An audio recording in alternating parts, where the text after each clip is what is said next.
History at times can feel a bit distant, maybe even a touch sleepy. The age of exploration, often painted with romantic strokes of grand discovery, holds a different truth for those aboard the ships, a reality far less glamorous, hinting at profound unpleasantness. If uncovering these less polished facets of the past brings you a sense of quiet comfort, do consider leaving a gentle like or perhaps subscribe for more historical journeys. As we prepare to set sail into the details, we'd love to know, where are you joining us from tonight, and what time is it in your part of the world? Let's drift back together. Let us now turn our attention to the vessels themselves, these wooden worlds that carried men across vast, uncharted oceans. The ships of the Age of Exploration, names like caravels, carracks, and later galleons, were the technological marvels of their day.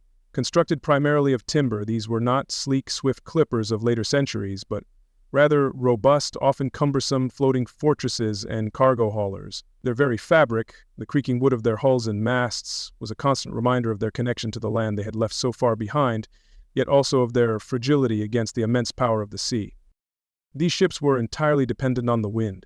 Their complex rigging and arrays of canvas sails were designed to catch any favorable breeze, but they would just as often be calm for days or weeks in windless doldrums, or battered mercilessly by storms that could shred sails and snap masts like twigs.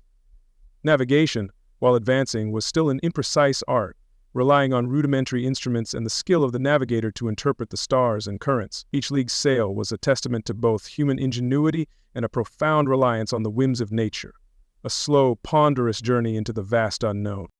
Life aboard these wooden shells was incredibly cramped. Space was at an absolute premium, with every inch fiercely contested by men, livestock, provisions, cargo, and weaponry.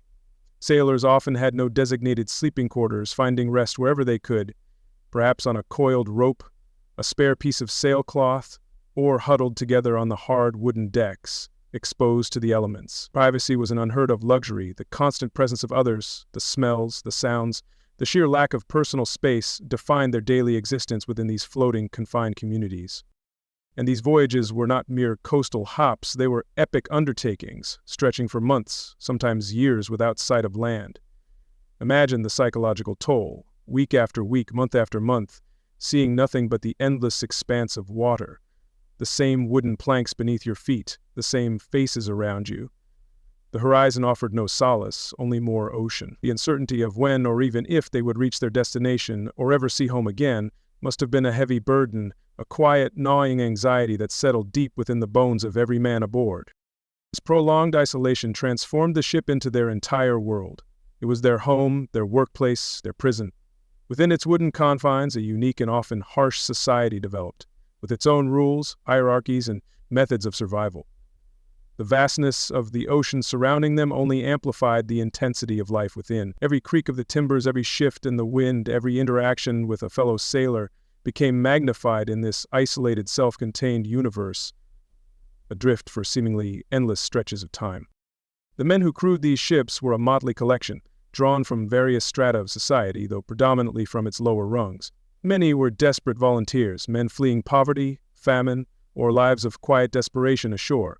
For them, the meager pay, the promise of food, however poor, and perhaps the slimmest chance of adventure or betterment was enough to sign on. They were the hopeful, or perhaps simply the least fortunate, seeking an escape, however perilous, from the hardships of their land-based lives.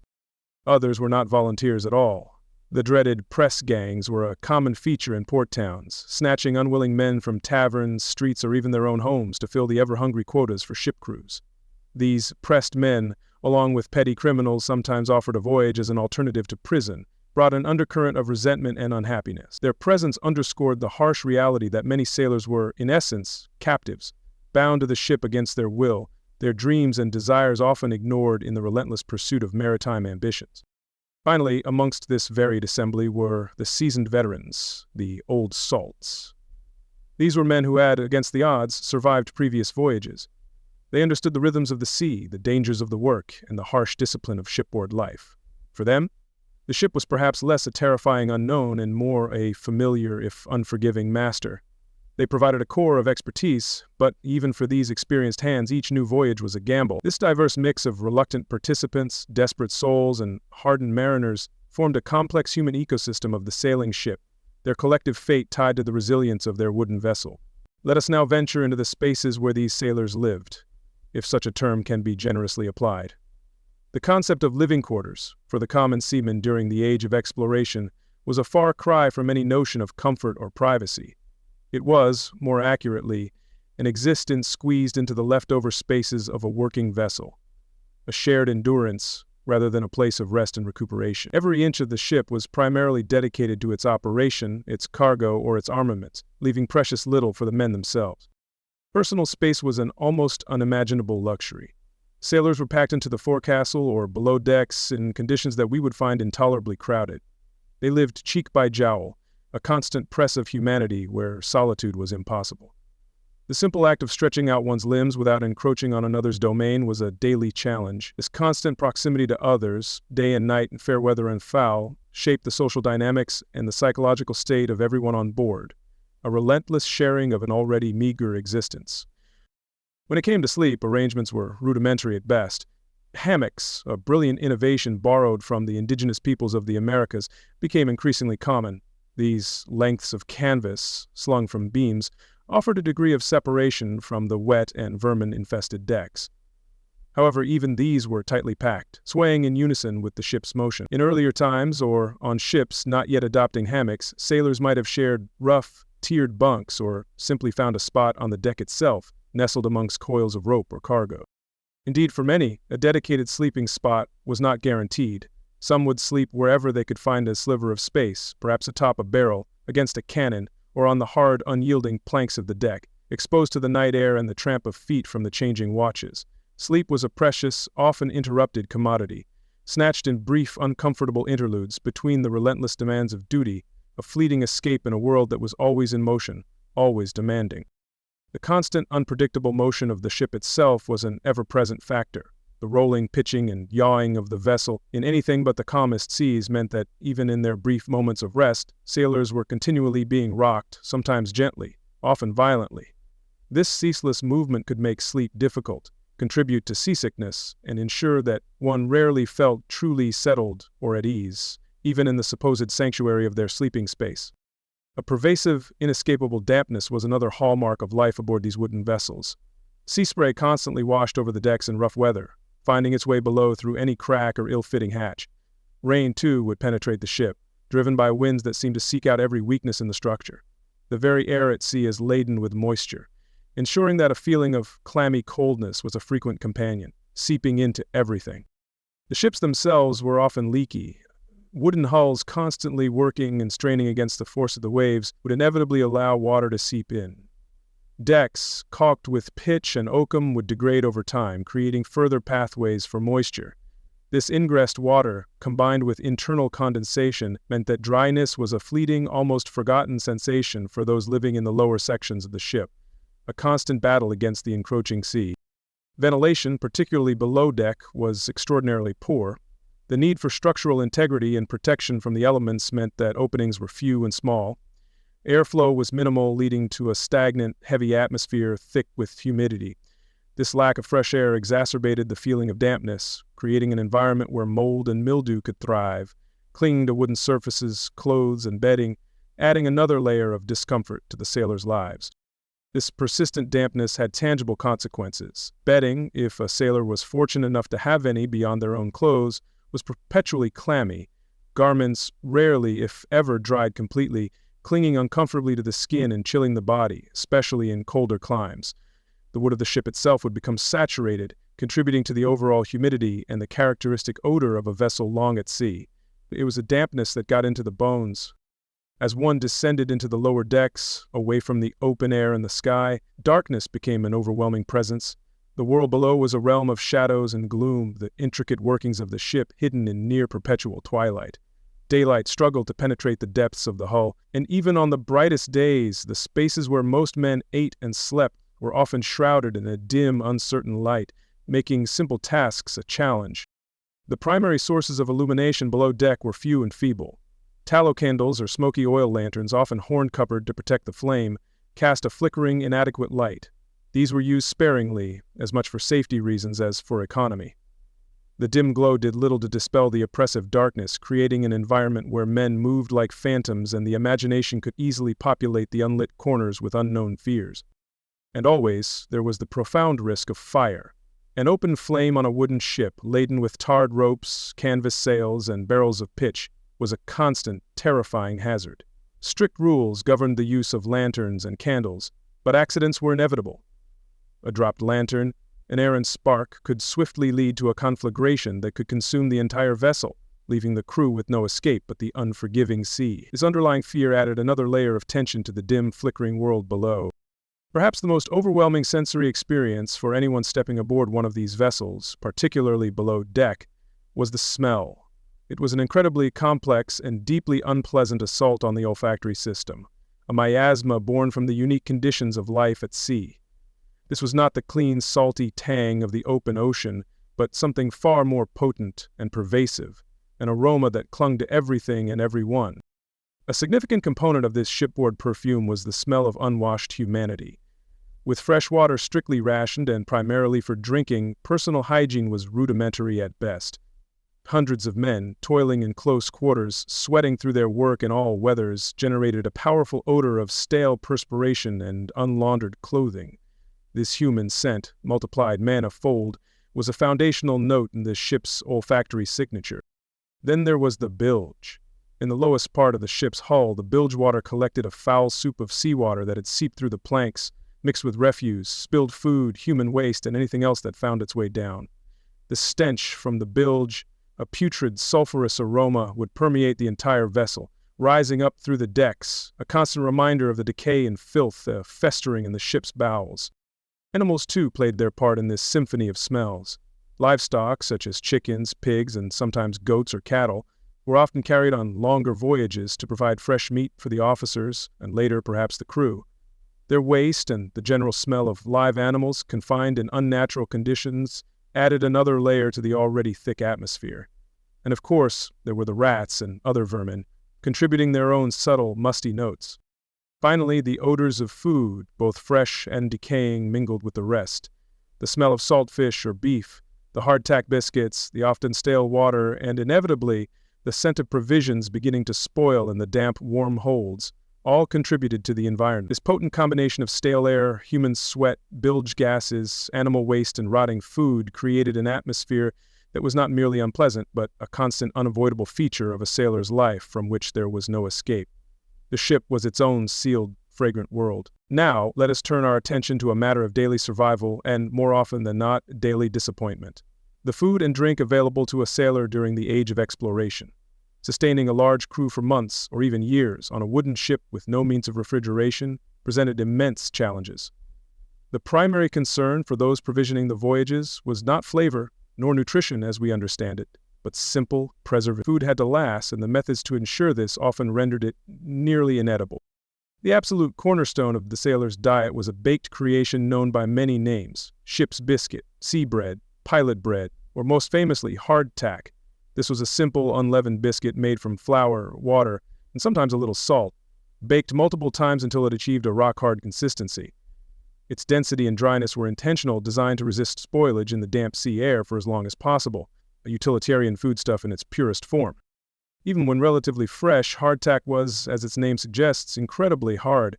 It was often so dense that sailors risked breaking their teeth if they attempted to bite into it directly.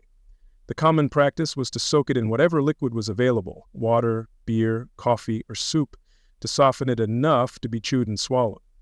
This process, however, did little to enhance its bland flavor, which was, at best, neutral, and at worst tasted faintly of flour sacks and the ship's hold. As voyages wore on, the quality of the hardtack invariably declined. Despite its robust nature, it was far from impervious to the realities of long-term storage in less than ideal conditions. The biscuits would absorb moisture from the humid air, becoming slightly less hard but also prone to mold. More notoriously, they became breeding grounds for all manner of insect life. Weevils and maggots were common, unwelcome additions to the daily ration. Sailors developed various coping mechanisms for dealing with their infested biscuits. Some would tap the hardtack sharply on the table before eating, hoping to dislodge some of the more active inhabitants. Others preferred to eat their biscuits in the dark, where the presence of these extra protein sources was less visually apparent. It was a grim reality that this staple, meant to sustain them, often came with its own small, mobile ecosystem. The phrase worm castles was sometimes used to describe particularly riddled biscuits. The other main pillar of the seafaring diet was salt-cured meat, typically beef or pork. Salting was one of the few reliable methods of preserving meat for extended periods before the advent of canning or refrigeration. Large quantities of salt were used to dry out moisture and inhibit bacterial growth. Barrels upon barrels of this salt meat would be loaded onto ships, representing a significant portion of the protein available to the crew on their long journeys. In its preserved state, this meat was far removed from anything we might recognize as fresh. It was often a dark, unappetizing color, incredibly dense, and so thoroughly impregnated with salt that it resembled a piece of salted wood more than a cut of meat. The texture was tough and stringy, a result of both the preservation process and the quality of the meat initially selected, which was often not the prime cuts. It was fundamentally a food of last resort, made into a daily staple. Preparing the salt meat for consumption was a lengthy and laborious process. It first had to be soaked in fresh water for many hours, sometimes even a full day, to try and leach out some of the excessive salt. This soaking water would be changed multiple times if freshwater rations allowed. After soaking, the meat was typically boiled, often for several more hours, in an attempt to make it tender enough to eat. This boiling process, however, could also remove any remaining flavor the meat might have possessed. Despite these efforts, the resulting product was usually still incredibly salty and remarkably tough. Sailors would chew endlessly on the stringy fibers, extracting what little sustenance they could. The taste could range from blandly saline to actively unpleasant. Moreover, despite the heavy salting, the meat was not immune to spoilage. If the preservation process was imperfect or if barrels were compromised, the meat could become rancid, developing a foul odor and taste that even the most desperate sailor would struggle to stomach. Occasionally, the diet might be supplemented with other preserved items. Dried peas or beans were common, often boiled into a thick, mushy porridge. Cheese, if available, was typically hard and sharp, also designed for longevity. Butter, when carried, often turned rancid quickly in warm climates, becoming oily and sour. These additions, however, did little to break the overwhelming monotony or improve the overall quality of the meals served day after weary day. The sheer monotony of this diet cannot be overstated. Imagine eating essentially the same 2 or 3 items, hard, often infested biscuit and tough salty meat, every single day for months, or even years on end. There was no variety, no freshness, no appeal to the palate. Meals were not a source of pleasure or comfort, but merely a functional necessity, a refueling exercise to provide the energy needed for the day's hard labor. Most critically, the diet was almost entirely devoid of fresh fruits and vegetables. These perishable items simply could not be stored for the duration of a long ocean voyage. While ships might start a journey with some fresh produce, these supplies would be exhausted within a few weeks, leaving the crew reliant solely on preserved rations. This absence was more than just a matter of taste or preference. It had profound implications for health. The immediate consequence of this lack of fresh food was a constant gnawing craving for something green, something juicy, something with a different texture and flavor. The very thought of fresh fruit or a crisp vegetable could become an obsession for men subsisting on the dry, salty fare of the sea. This yearning for freshness was a psychological burden, adding to the many discomforts of their daily lives. While the full, devastating impact of vitamin deficiencies, particularly scurvy, is a topic for later discussion, it's important to note here that the daily grind of consuming such unappetizing and nutritionally poor food was a significant hardship in itself. It contributed to low morale, general malaise, and a weakening of the body's ability to cope with other stresses. Food, which should be a source of strength and comfort, became another trial to be endured. The psychological toll of this diet was considerable. Mealtimes, instead of being looked forward to as a moment of respite and enjoyment, could become a source of dread or resignation. The unvarying, unappetizing nature of the food day after day could grind down a man's spirits. There was little joy to be found in a meal that was often a battle to chew and swallow, and sometimes a gamble on whether it was merely unpleasant or actively spoiled. Even the water and other beverages available were often as problematic as the food. Fresh water was strictly rationed and, over time, could become stagnant and contaminated in its wooden casks, tasting foul and potentially harboring disease. Beer or grog, rum diluted with water, were often preferred, as the alcohol content could make the water more palatable and slightly safer, but these too were finite resources and could not compensate for the poor quality of the sustenance. In essence, the act of eating, a fundamental human need and often a source of great pleasure, was transformed for the sailor into yet another daily struggle. The truly terrible food was not just an inconvenience. It was a significant factor in what made life at sea so incredibly difficult. A constant reminder of the harsh, unforgiving nature of their existence, far from the comforts and variety of life ashore. Beyond the immediate discomforts of cramped quarters and terrible food, a far more sinister threat lurked aboard every long-distance voyage during the age of exploration. This was scurvy, a dreaded disease that became known as the Scourge of the Seas, a silent killer that decimated crews with a terrifying and methodical cruelty. More than storms, more than enemy cannon, it was scurvy that sailors often feared the most, for its reach was insidious and its effects devastating. The onset of scurvy was typically slow and deceptive. It often began with a profound sense of lethargy, a deep weariness that settled into the bones, making even simple tasks feel monumentally difficult. This was accompanied by a general feeling of malaise, a vague sense of being unwell that could easily be dismissed as the result of hard work, poor diet, or the damp, uncomfortable conditions. But this was merely the quiet prelude to a far more harrowing decline. Soon, more specific pains would begin to manifest. Aches in the muscles and joints, particularly in the legs and arms, would become noticeable. The limbs might feel heavy, and a strange tenderness could develop in the flesh. This growing physical discomfort was an early warning that the body's internal processes were beginning to break down, though the sailors would not have understood the precise nature of this creeping affliction. One of the most distinctive and distressing early symptoms appeared in the mouth. The gums would become swollen, spongy, and friable, often taking on a purplish hue. They would bleed easily, sometimes spontaneously, or with the slightest pressure from eating or attempting to clean the teeth. The breath would become foul, and the simple act of consuming the Hardship's biscuit or tough salted meat turned into an ordeal of pain and blood. As the disease progressed, the teeth themselves would begin to loosen in their sockets. The degeneration of the gums and underlying tissues robbed the teeth of their support, causing them to wobble and eventually to fall out. For a sailor already contending with a diet that required considerable chewing, the loss of teeth was not just disfiguring, but also a direct threat to their ability to take in nourishment, hastening their decline. The skin, too, would bear witness to the ravages of scurvy. Strange bruises, known as petechiae, small purplish or red spots, would appear on the body, particularly on the legs and thighs, even without any apparent injury. Larger bruises, or ecchymoses, could also form, spreading under the skin like dark, ominous clouds. The skin itself often became dry, rough, and sallow, reflecting the internal decay. Painful sores and ulcerations could develop, especially on the lower extremities. These lesions were slow to heal if they healed at all, and were prone to infection in the unhygienic conditions aboard ship. The slightest scratch or abrasion, which a healthy body might quickly mend, could fester and expand, adding to the sailors' misery and further weakening their already compromised state. Perhaps one of the most bizarre and psychologically disturbing symptoms of scurvy was the reopening of old, long-healed wounds. Scars from previous injuries, even those sustained years before, could break open anew, the tissues seemingly dissolving as if the original injury had just occurred. Healed bone fractures could also separate, a ghastly reminder of the body's profound disintegration from within. This phenomenon must have been deeply unsettling, a visible sign that the body was unmaking itself. As scurvy tightened its grip, more severe symptoms would emerge. Internal bleeding could occur, sometimes evidenced by blood in the urine or stool. Jaundice, a yellowing of the skin and eyes, might appear, indicating liver dysfunction.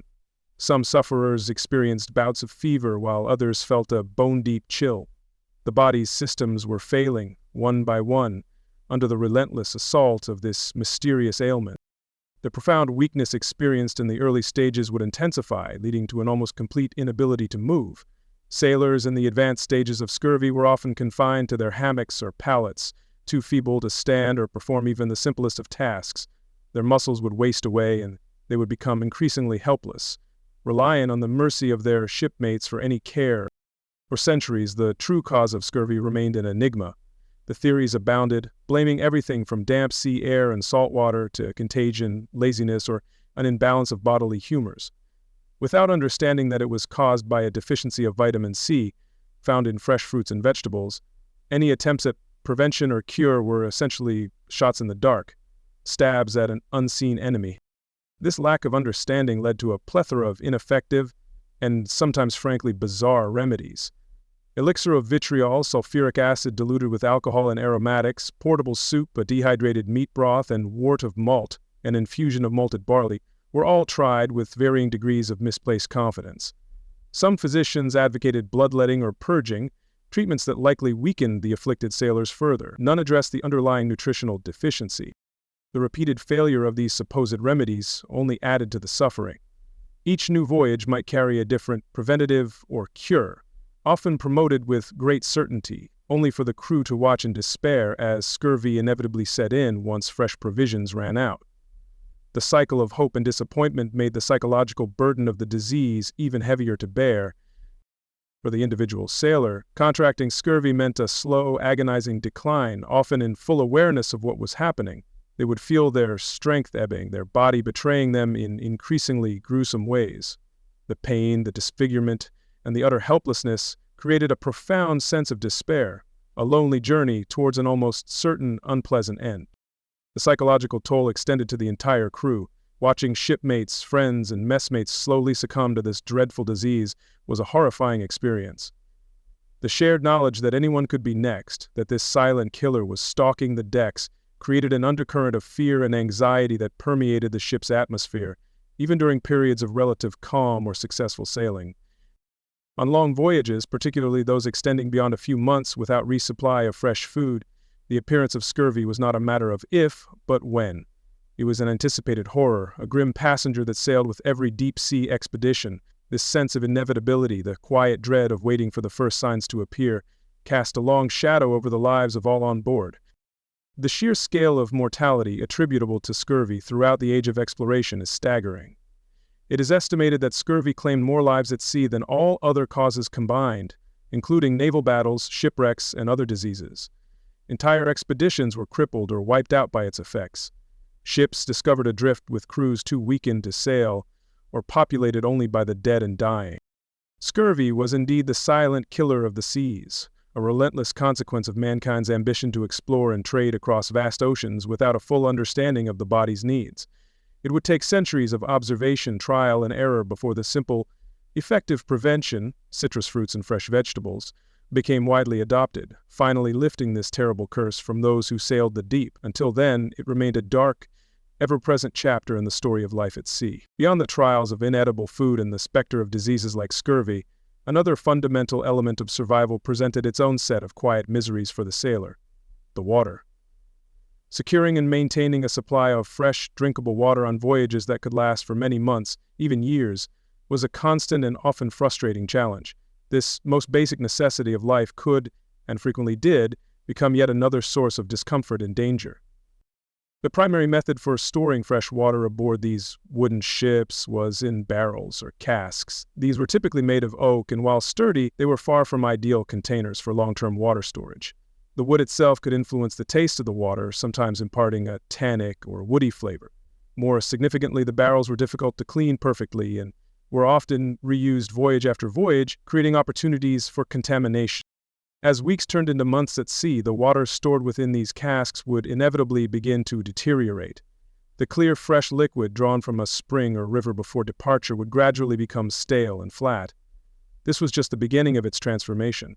Soon, the standing water, often kept in warm, poorly ventilated holds, would become a welcoming environment for the growth of various microorganisms. A common complaint was that the water would develop a slimy texture. Green algae and other growths could flourish inside the barrels, turning the water murky and uninviting. The inside of the casks themselves could become coated with this slick biofilm. Sailors would often find a distinctly unpleasant, slick feel to the water as they drank it, a far cry from the refreshing coolness they might have craved in the heat of the tropics or during strenuous labor. Contamination was an ever-present risk. If the barrels were not scrupulously cleaned between uses, a difficult task given the resources and knowledge of the time, residues from previous contents or colonies of bacteria could taint fresh supplies.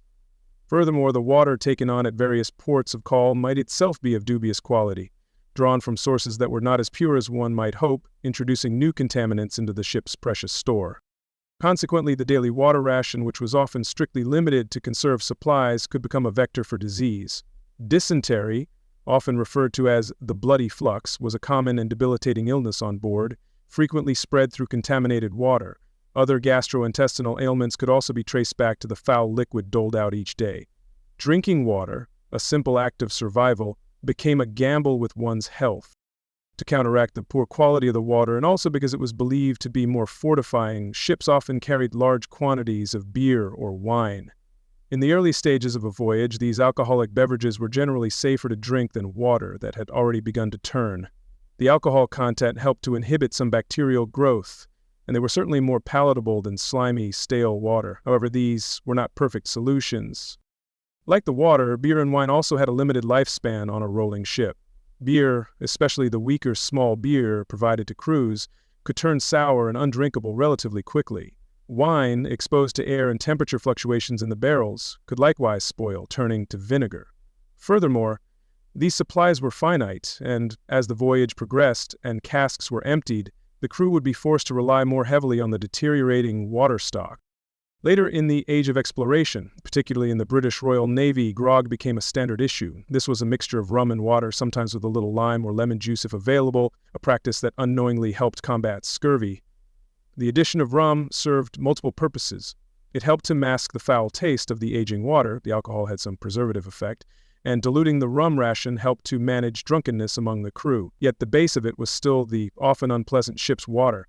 Thus, even the quest for simple hydration was fraught with difficulty, turning a fundamental need into another daily trial to be endured. While scurvy rightly holds a notorious place in the annals of maritime suffering, it was far from the only affliction that sailors had to endure. A host of other diseases and a constant threat of physical injury were woven into the very fabric of life at sea during the Age of Exploration. These additional perils compounded the daily struggle for survival, turning each voyage into a lottery of health and safety. Among the most common and debilitating diseases was dysentery, often grimly referred to by sailors as the flux or the bloody flux. This severe intestinal inflammation, typically caused by bacteria or parasites in contaminated food or water, led to agonizing cramping, fever, and debilitating diarrhea, often mixed with blood. In the close and unsanitary confines of a wooden ship, it could spread like wildfire. The relentless dehydration and weakness brought on by dysentery could quickly incapacitate a sailor, rendering them unfit for duty and miserable in their suffering. With no understanding of germ theory, and with sanitary arrangements being rudimentary at best, often just a designated spot in the ship's beak or chains, open to the sea, outbreaks were frequent, and recovery was slow, if it came at all. It was a deeply unpleasant and all too common ailment. Fevers of various kinds were also a constant threat. Typhus, sometimes known as ship fever or goal fever, was particularly dreaded. We now know it to be spread by body lice, which thrived in the unwashed, crowded conditions prevalent on board. Once an outbreak took hold, it could sweep through a crew with alarming speed, as men lived and slept in such close proximity to one another. The symptoms of typhus were severe: a high, unrelenting fever, excruciating headaches, a characteristic rash of dark spots, and often delirium. The afflicted would become profoundly weak, and mortality rates were distressingly high. Without understanding its cause, efforts to control it were largely futile, and the appearance of ship fever cast a pall of fear over the entire vessel. In tropical waters, another kind of fever became a significant danger: malaria, transmitted by mosquitoes, which would breed in any standing fresh water, including sometimes the ship's own water casks or puddles on deck. Malaria brought recurring cycles of intense chills, high fever, and drenching sweats. Though the Anopheles mosquito was the true culprit, the disease was often blamed on bad air or miasma emanating from swamps and marshes encountered ashore. While not always as immediately fatal as typhus, malaria was profoundly debilitating. The recurring bouts of illness would sap a sailor's strength, leaving them anemic and vulnerable to other infections. For many, it became a chronic condition, flaring up periodically throughout their lives, a lasting and unwelcome memento of their time in warmer climes. The persistent weakness it caused made the already demanding work even more arduous. Beyond these infectious diseases, the very nature of a sailing ship in the Age of Exploration made it an extraordinarily dangerous workplace. Physical injuries were a daily occurrence, ranging from the minor to the catastrophic. The ship itself, a complex machine of wood, rope, and canvas, offered countless opportunities for accidents, especially in heavy weather or during strenuous activities like sail handling or combat. Falls from the rigging were a particularly common and often fatal hazard. Sailors were required to work high above the deck, sometimes hundreds of feet up, on swaying masts and yards, often in high winds, icy conditions, or the darkness of night. A missed handhold or a sudden lurch of the ship could send a man plummeting to the deck below, or into the unforgiving sea, with little chance of rescue or survival. Crushed limbs were another frequent type of injury. Massive spars or blocks could fall unexpectedly, or heavy cargo could shift violently in rough seas, trapping an unwary sailor. The immense tension in the thick hempen ropes used to control the sails could also cause grievous harm. A snapped line under strain could whip across the deck with enough force to sever a limb or cause fatal internal injuries. Fingers and hands were especially vulnerable during the handling of ropes and anchors. Even seemingly minor injuries like splinters posed a significant threat. On a wooden ship, splinters from rough decking, damaged spars, or even from handling coarse ropes were an everyday occurrence. In an environment devoid of proper hygiene and with no effective antibiotics, these small wounds could easily become infected, leading to painful abscesses, cellulitis, or even life-threatening sepsis. What began as a trivial puncture could end a career or a life. Burns were also a risk, whether from the galley fires used for cooking or more catastrophically from explosions of gunpowder during battle or accidents while handling cannon. Cuts, gashes, and severe abrasions were par for the course, sustained from sharp tools, broken equipment, or simply the rough and unforgiving nature of the materials they worked with daily. Every task held a potential for bodily harm. Compounding all these risks was an almost complete lack of understanding of what we now consider basic hygiene or the principles of infection control.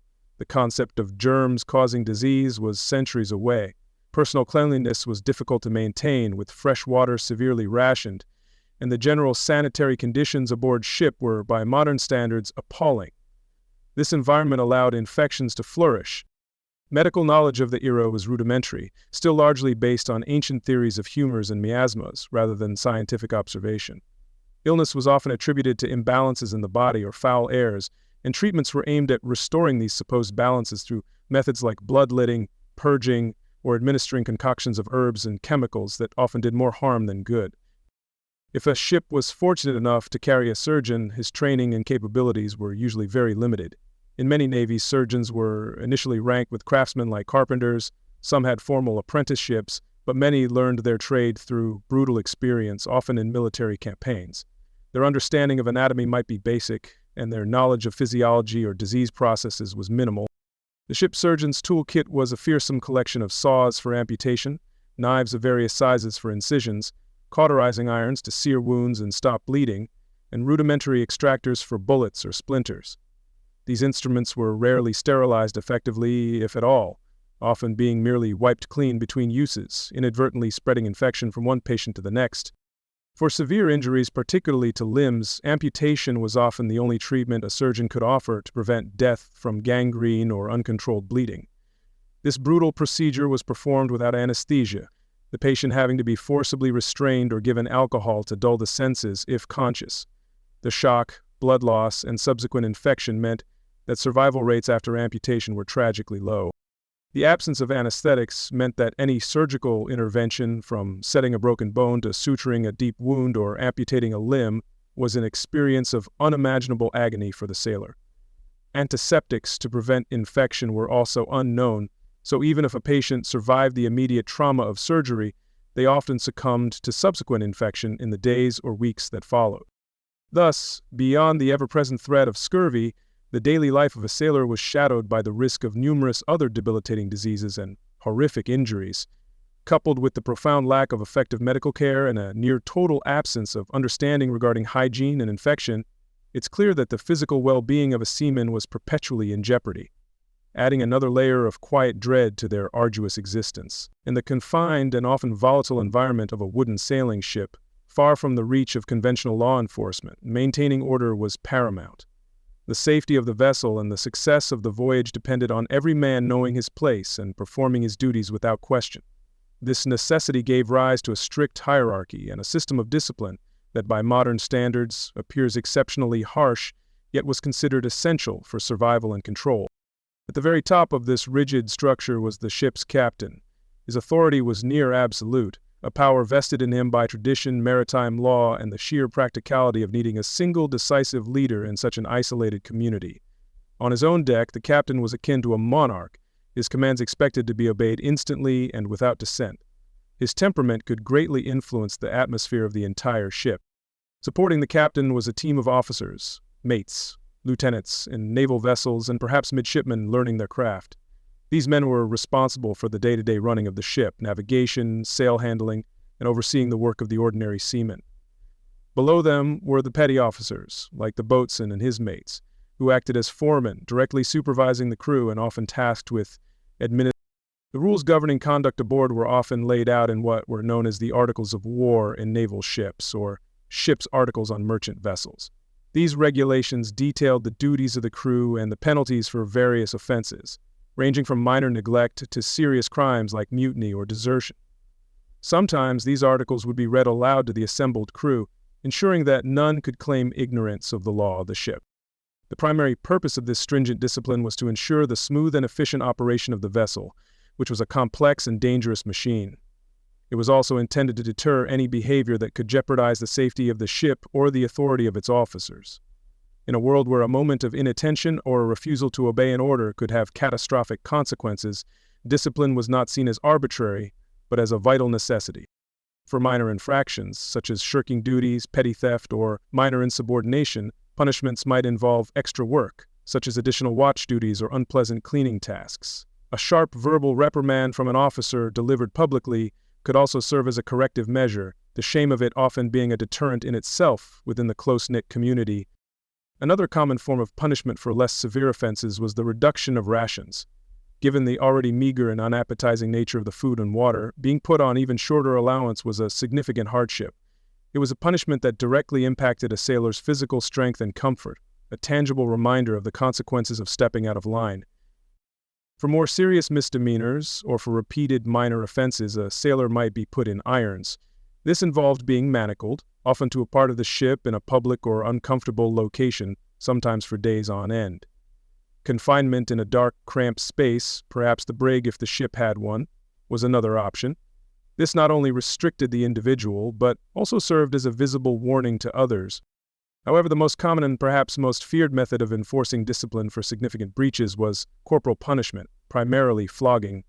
This practice was deeply entrenched in maritime tradition and was seen as a necessary tool to maintain control over crews that were often composed of rough and sometimes unwilling men. It was a brutal, public spectacle designed to inflict pain and humiliation. The instrument typically used for flogging was the infamous cat-o'-nine-tails. This was a whip with a short, thick handle and 9 knotted thongs or cords, sometimes made of tarred rope, which added to their sting. Each lash from this device was designed to inflict maximum pain, cutting into the skin and leaving deep welts. The very sight of the cat was often enough to quell minor disturbances. When a flogging was ordered, the entire crew was usually mustered on deck to witness the punishment. The accused sailor would be tied, often to a grating or a mast, his back bared. The sentence would be read out, detailing the crime.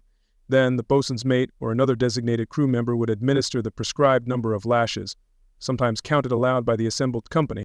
The physical reality of a flogging was undeniably severe. The knotted cords would bite into the flesh, quickly drawing blood and leaving the back a crisscross of raw, bleeding wounds. The pain would have been intense, and the public nature of the punishment added a deep layer of humiliation. After the flogging, the sailor's wounds would be crudely treated, often with a wash of salt water, which was thought to cleanse, but also caused further stinging. The primary aim of flogging was not just to punish the individual offender, but to serve as a potent deterrent to the rest of the crew. The sight and sounds of a man being flogged were a stark reminder of the captain's authority and the severe consequences of disobedience. It was a brutal but effective way of reinforcing the rigid discipline required to manage a ship far from home. While flogging was common, there were other, even more extreme punishments that existed, though their application was less frequent. Their power often lay as much in the terrifying threat they posed as in their actual use. These were reserved for the most serious offenses, such as mutiny, desertion in a dangerous situation, or repeated incorrigible defiance. One such punishment was marooning. This involved abandoning a sailor on a desolate shore, often an uninhabited island, with minimal supplies, perhaps a little water, some food, and a pistol with a single shot, ostensibly to end his own suffering if he chose.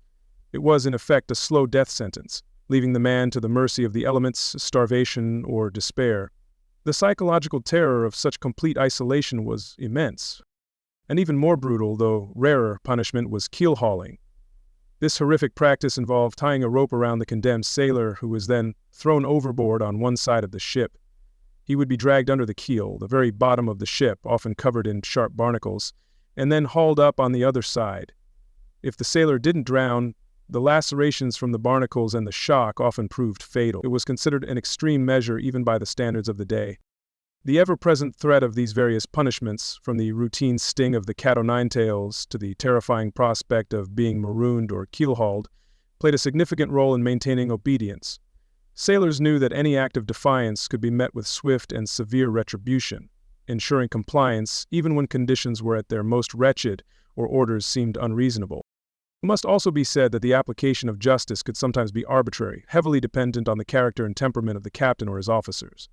While some captains were known for their fairness, others were infamous for their cruelty and quick resort to the lash for even minor offenses. A sailor's fate could hinge on the mood of the man in command. This system of brutal discipline, while shocking to our modern sensibilities, was an integral part of maritime life in the age of exploration. It was born from the unique challenges of managing a large, isolated group of men under high-stress conditions, where a breakdown in order could mean disaster for all. It was a harsh reality for those who toiled before the mast, another reason why life as a sailor truly sucked. Beyond the internal hardships of shipboard life, the disease, and the discipline, lay an even greater, more impersonal adversary, the raw, untamed power of the natural world. Sailors in the age of exploration were constantly at the mercy of the elements, and the fury of the ocean could unleash terrors that dwarfed all other concerns, reminding them of their profound vulnerability in their small wooden worlds. Storms at sea were not mere inconveniences. They were life-threatening ordeals. Often, an approaching storm would send subtle signals. The sky might take on an unusual hue, the clouds forming into ominous, heavy banks. The sea itself could change, the long, gentle swells of fair weather giving way to a choppier, more agitated surface.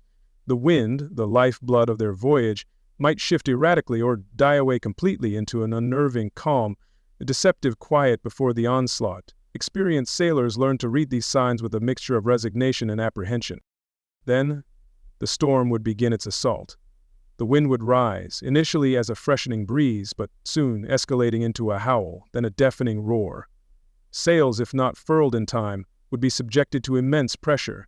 The crew would scramble aloft, often in deteriorating conditions, to wrestle with the stiff, flogging canvas, a desperate battle to reduce the ship's profile and prevent the mast from being overwhelmed. The power of the wind in a full gale or hurricane was truly awesome. It could rip even new, strong sails to shreds in moments, the sound like cannon fire. It pressed against the mast and rigging with incredible force, causing the entire ship to heel over, sometimes to alarming angles. Loose gear on deck, if not securely lashed down, would be swept away into the churning water as if it were nothing. And then there were the waves. As the wind intensified, it would whip the sea into a frenzy. Waves would grow from choppy swells into towering mountains of dark water, their crests blown into white spume. The ship, which in calmer seas felt like a steady platform, would be tossed about like a toy, climbing laboriously up one vast slope only to plunge sickeningly into the trough on the other side. The decks often buried under tons of crashing water. The sounds within a ship during a severe storm were a symphony of duress. The constant shrieking moan of the wind through the rigging, the sharp crack of overstrained timbers, the deep, groaning protests of the hull as it twisted and flexed under the immense pressures. Below decks, every loose item would crash about, adding to the cacophony. It sounded as if the very structure of the ship was being torn apart. Control over the vessel would become increasingly difficult, sometimes impossible. The rudder might lose its effectiveness in the turbulent water, or the helmsman could struggle to hold a course against the combined force of wind and wave. Often the only option was to heave to, presenting the ship's bow to the weather and attempting to ride out the storm, a passive act of endurance against overwhelming power. There was always the terrifying possibility of being dismasted, where one or more of the ship's vital masts would snap under the strain, crashing down onto the deck in a tangle of wood, rope, and sail. Losing the rudder was another critical failure, leaving the ship unsteerable to be driven helplessly wherever the storm dictated. Such damage left a vessel crippled, its chances of survival drastically reduced. For the crew, a storm was an ordeal of physical exhaustion and profound emotional strain. They would work for hours, sometimes days, soaked to the bone, chilled by the wind, often with little or no food or rest. Sleep was impossible, and beneath it all was the constant gnawing fear that the ship might not withstand the assault, that any moment could be their last. Even if a ship weathered the violence of the open sea, another grave danger awaited, particularly in uncharted or poorly mapped waters, the threat of running aground. Coastlines were often imprecisely charted, and hidden reefs, sandbars, or submerged rocks lay in wait for the unwary navigator, especially when visibility was poor due to fog, darkness, or driving rain. These unseen obstacles were silent killers. A ship making good progress could in an instant strike a reef with a jarring, sickening crash, the sound of tearing timbers sending a shock of horror through every man aboard. The momentum of the vessel would often drive it harder onto the obstruction, sealing its fate. This was a danger magnified in unfamiliar waters, or when storms drove ships off their intended course. The terror of sighting land too close during a storm, or looming suddenly out of the darkness, was a specific and acute form of dread. What normally represented safety and respite, the sight of shore, became, in these circumstances, a harbinger of destruction. The crew would know that the powerful waves that had battered them in deep water would become even more destructive as they broke over shallows and against a lee shore. If a ship did run aground with force, the consequences were often swift and catastrophic. The hull, designed to withstand the pressures of the open ocean, could be quickly breached by sharp rocks or coral. Seawater would pour into the holds and the structural integrity of the vessel would begin to fail. The ship might break its back or be systematically pounded to pieces by the relentless surf. The reality of shipwreck in the age of exploration was grim. Once a ship began to break up, especially in heavy seas or on an exposed coast, the chances of survival for those aboard were often slim. Ships might carry a longboat or a smaller jolly boat, but launching these in violent conditions was perilous, and they could easily be swamped or dashed to pieces. For those who found themselves in the water, the struggle was usually short and hopeless. The churning, debris-filled surf around a wreck, the powerful undertows, and the sheer cold of the ocean would quickly overcome even strong swimmers. Life-saving apparatus, as we know it, did not exist. Men clung to pieces of floating wreckage, but exposure and exhaustion would claim many. Only a fraction of those involved in a shipwreck might make it to shore, and even then their ordeal was far from over, especially if they landed on an uninhabited or hostile coast. The psychological trauma of witnessing the destruction of their ship and the loss of their comrades would be profound and lasting. These encounters with nature's unbridled fury, the terrifying chaos of a storm, the sudden violence of a grounding, the desperate finality of a shipwreck, served as constant, brutal reminders of the fragility of human enterprise upon the vast and indifferent ocean. It was a fundamental reason why being a sailor in this era was an existence lived on the very edge of peril. As if the relentless struggle against the elements, disease, and the privations of shipboard life were not enough to contend with, the sailor in the age of exploration also faced significant threats from other human beings. These dangers came in various forms, from lawless predators roaming the seas to the formalized violence of naval warfare, and even, at times, from within their own ranks. Each added another layer of quiet anxiety to their existence. The pirate is a figure often cloaked in a certain roguish romance, but the reality for a merchant sailor encountering them was anything but adventurous. Pirates were, simply put, seagoing robbers, often desperate and brutal men who preyed on legitimate shipping. They sought valuable cargo, money, and sometimes the ships themselves, and were generally prepared to use overwhelming force to achieve their aims. The sighting of a suspicious vessel on the horizon, one that flew no recognizable friendly colors or behaved erratically, could quickly turn a routine voyage into a tense and fearful experience. A chase might ensue, the merchantmen, often slower and less heavily armed, trying to escape a more nimble or determined pursuer. For the crew, these were moments of profound dread, knowing what capture might entail. If a pirate ship overhauled its prey, the encounter could be swift and violent. Pirates often relied on intimidation, firing warning shots, or displaying a willingness to engage in fierce combat to encourage surrender. If resistance was offered, a bloody fight could follow. The primary goal was the seizure of goods, and any crew member who stood in the way, or was simply unlucky, could face injury or death. The fate of a crew captured by pirates varied. Some might be robbed of their personal possessions and then set adrift in a small boat or marooned on a nearby coast. Others might be forced to join the pirate crew, particularly if they had useful skills. In certain regions, such as the Barbary Coast of North Africa, capture by corsairs could mean a grim future of enslavement, a prospect that filled sailors with a particular horror. The uncertainty of one's fate after a pirate attack was a heavy burden. Separate from the lawless threat of piracy was the state-sanctioned violence of naval warfare. As European nations vied for colonial territories, trade routes, and global influence, their navies frequently clashed. For the ordinary sailor on a warship, This meant being an active participant in brutal and terrifying encounters where the stakes were national victory but also personal survival. The preliminaries of a naval battle were a period of intense, organized activity and quiet, nervous anticipation. Upon sighting an enemy fleet, the ship would be cleared for action. Bulkheads might be taken down, flammable materials stowed or wetted, and the decks sanded to provide surer footing amidst the inevitable blood and water. The gun crews would prepare their cannons, the surgeon would lay out his instruments, and every man would brace for the coming storm of iron. The battle itself often began with a cannonade. Ships would maneuver for the most advantageous position, unleashing broadsides that filled the air with deafening roars, thick black smoke, and flying splinters from damaged woodwork. A direct hit from a cannonball could kill or maim several men instantly, or cause catastrophic damage to the ship's hull or rigging. The noise, the concussion, and the sight of such destruction were profoundly jarring. If ships came close enough, or if one vessel was crippled, a boarding action might be attempted. This was the most brutal form of naval combat, a chaotic, hand-to-handle struggle on decks, slick with blood. Sailors armed with cutlasses, pistols, pikes, and axes would swarm onto the enemy vessel, or defend their own from attackers. It was a desperate melee where training and courage were tested to their utmost limits. Casualties in such engagements could be extremely high. The destructive power of cannon fire, the viciousness of close-quarters fighting, and the risk of fire or the ship sinking all contributed to a grim toll. For the survivors, the aftermath of a battle was a scene of devastation, with the dead and wounded to be tended to, and the ship itself often heavily damaged and in need of urgent repair. Beyond these external threats, there was also a danger that could arise from within the ship itself: mutiny. This was the ultimate act of defiance by a crew, an attempt to overthrow the authority of the captain and his officers.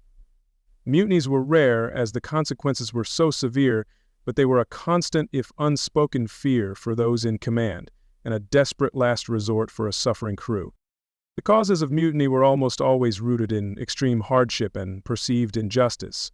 Prolonged voyages with no end in sight, starvation rations, rampant disease with no relief, the tyrannical cruelty of a captain or his officers, or a sense of being unfairly treated or recklessly endangered, any or all of these could push a crew to the breaking point. It was an act born of utter desperation. To contemplate mutiny was to gamble with one's life. The hierarchical structure of the ship and the harsh discipline were designed to prevent such uprisings. Success required careful planning, secrecy, and a sufficient number of determined men willing to risk everything. Even if initially successful, mutineers then faced the challenge of navigating and provisioning the ship, and the constant threat of capture by naval authorities. If a mutiny did erupt, it was often a swift and violent affair. The mutineers would aim to seize control of the ship's weapons and secure the officers, particularly the captain. Bloodshed was common as officers resisted, or as old scores were settled in the heat of the moment. The balance of power on a ship could shift dramatically and terrifyingly in a very short space of time. The consequences for those involved in a failed mutiny, or for mutineers subsequently captured, were invariably dire. Maritime law across all nations treated mutiny as one of the gravest possible offenses. The ringleaders, and often many participants, could expect little mercy. Trial by court-martial, if it occurred at all, usually led to a death sentence, typically by hanging from the yardarm, a grim spectacle designed to deter any future thoughts of rebellion.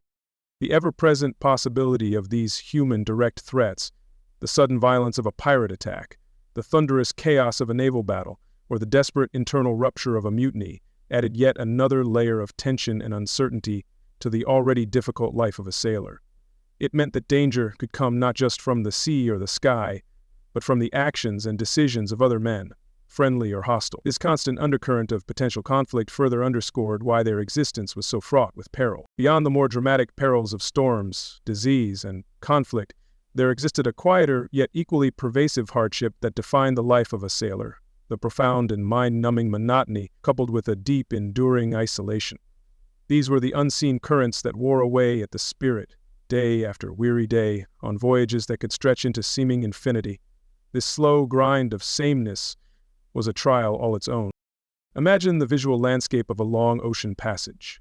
For weeks, sometimes months on end, the view from the deck would be an unbroken panorama of water and sky. The vast, indifferent ocean would stretch in every direction, its surface patterns shifting with the wind, but its essential character unchanging. The horizon remained a distant circular line.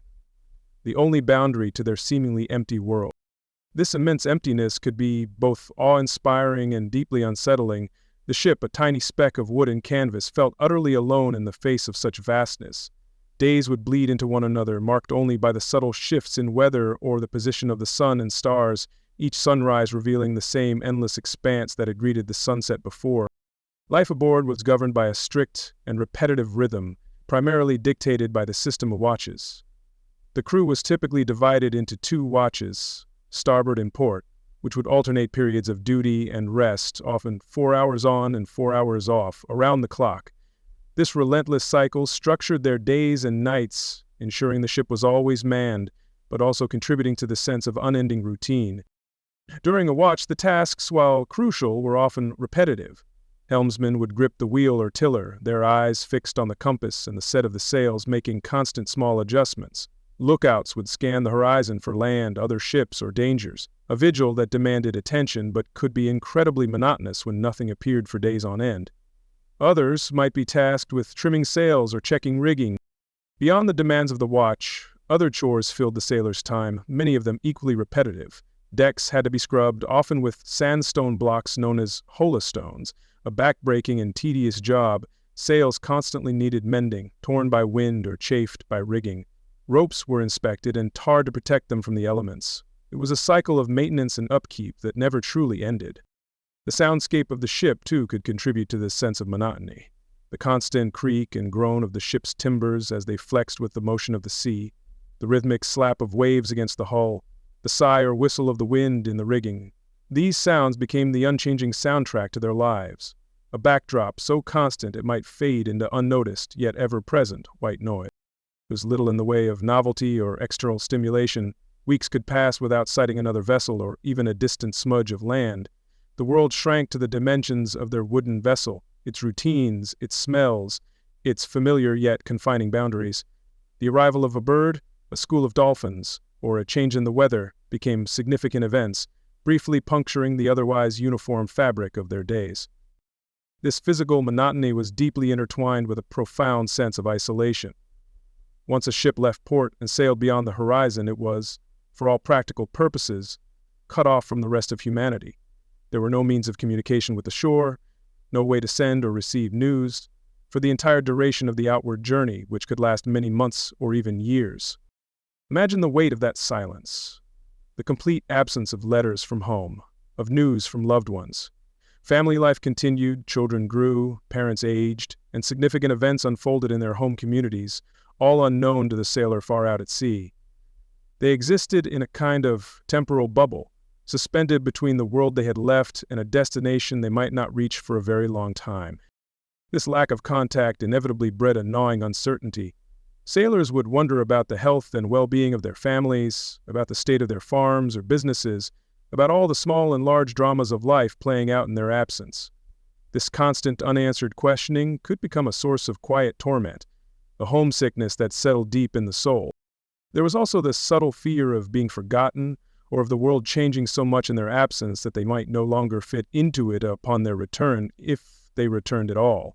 The sense of disconnection was profound, as if they were voyaging not just across oceans, but across an ever-widening gulf of experience that separated them from those ashore. This could lead to a melancholic introspection, a quiet contemplation of their solitary path. This isolation was compounded by the realities of their immediate environment being confined day and night with the same group of individuals. While camaraderie could and did develop, the lack of privacy and the inability to escape the company of others for any significant period could also lead to friction and psychological strain. Every man's habits, quirks, and annoyances became intimately known to all. There was virtually no personal space aboard these crowded vessels. Men ate, slept, and worked in close proximity, their lives interwoven whether they liked it or not. There was no quiet corner to retreat to for solitary reflection, no respite from the constant presence of shipmates. This enforced intimacy over months and years could wear thin even the strongest bonds of fellowship. Petty grievances could easily be magnified in such an environment.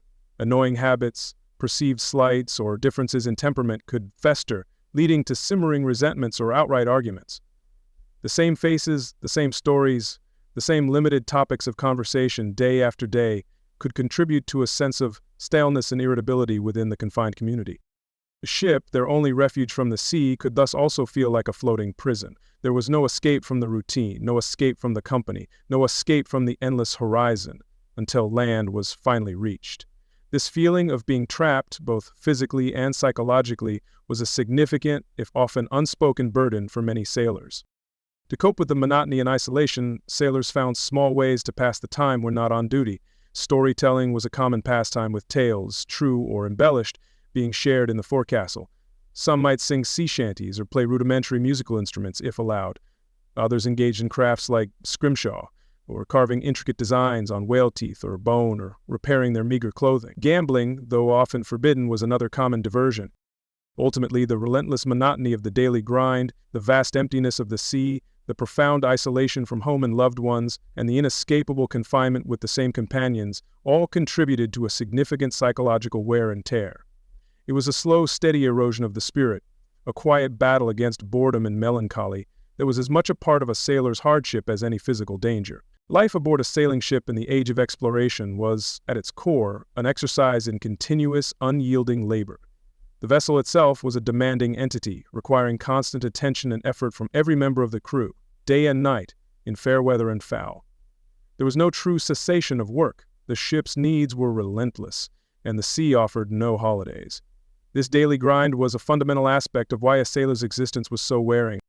The primary task, and the one that defined much of their effort, was the handling of the sails.